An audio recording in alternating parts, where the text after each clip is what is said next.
はい、今日はですね、自宅のコースの方へ、G-FORCE のジェノバ持ってきて走らせようと思います。で、今までこの G-FORCE のジェノバ、よく走るという話は聞いてたんですけど、なかなか走らせる機会もなかったんで、今日までに至ったわけなんですけど、ラジコン仲間からですね、譲っていただいたものがあったので、今回はこれを使って下のカーペットコース、上のダートコースとどれくらいの走れるラジコンなのか、ちょっと走ってみようと思います。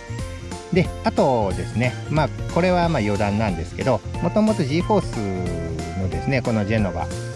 同じ時期にですね、海外でも OEM 製品ということで、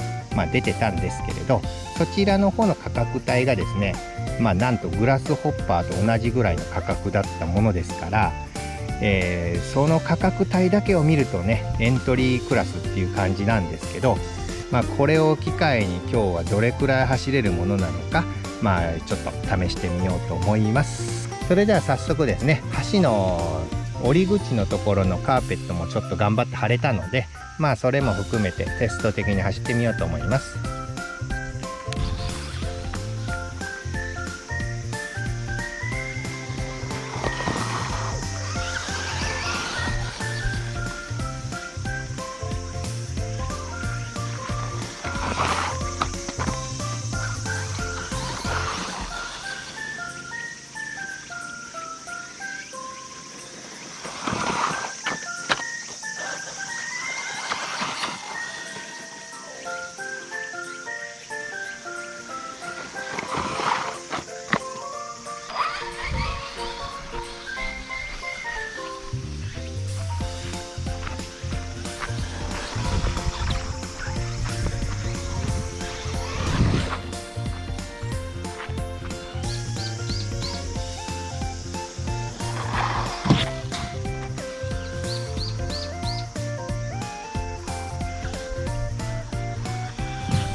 はい、それではですね、パーペットコースで、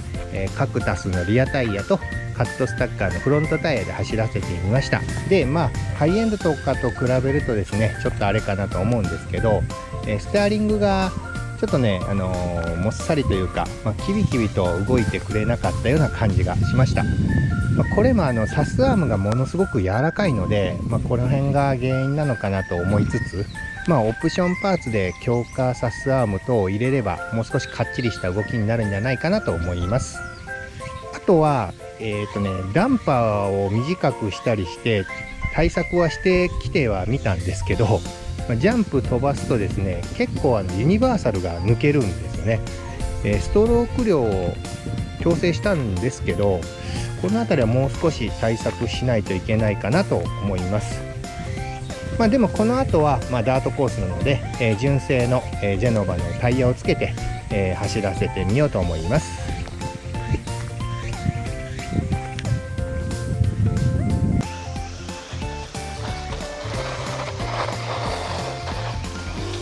お、はいはい。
はい、それではダートコースちょっと走らせてみました。